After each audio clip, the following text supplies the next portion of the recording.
迎接台江建增200档，台江6月学习探索和实际故事展，伫咧6月1号到7月10号，伫咧台湾历史博物馆开展。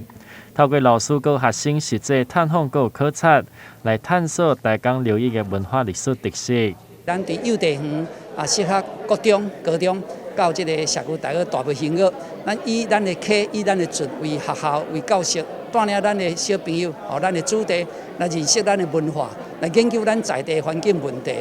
或者是种种的这桌游，还是影片，还是伊的这个学习履历，学习历程，互更加侪人知讲，咱在地学习是有效的。用公民学习的力量、公民学习的力量来改变咱的社会，创造咱新的未来。所以这一边台江文化中心、甲咱社区大学台江分校、海尾调研宫，以及咱这个台湾历史博物馆等等这些单位，大家共同合作，以及咱在地11间国校、国中、高中、幼稚园。展览中，台南副市长赵清惠佮侪位贵宾做伙到现场参观，并透过每一个单位由无同的学生佮老师来向副市长介绍每一个主题制作发想。透过老师的引导，会当让后一代更了解家己心中的家乡。从幼稚园比较大，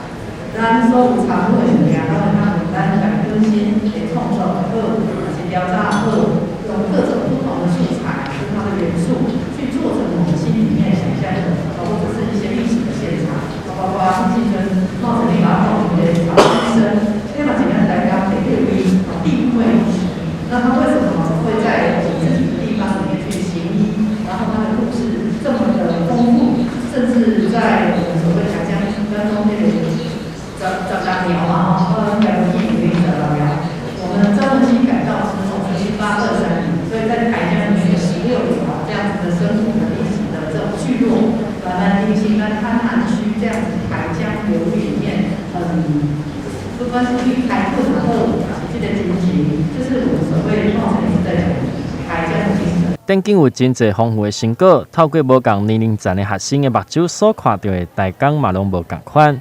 透过每一个团队各自发想，甲丰富的历史台江6月文化展现伫大家面头前。欢迎民众会当伫展览的期间做伙来体会学生的创意。台南新闻刘品言采访报道。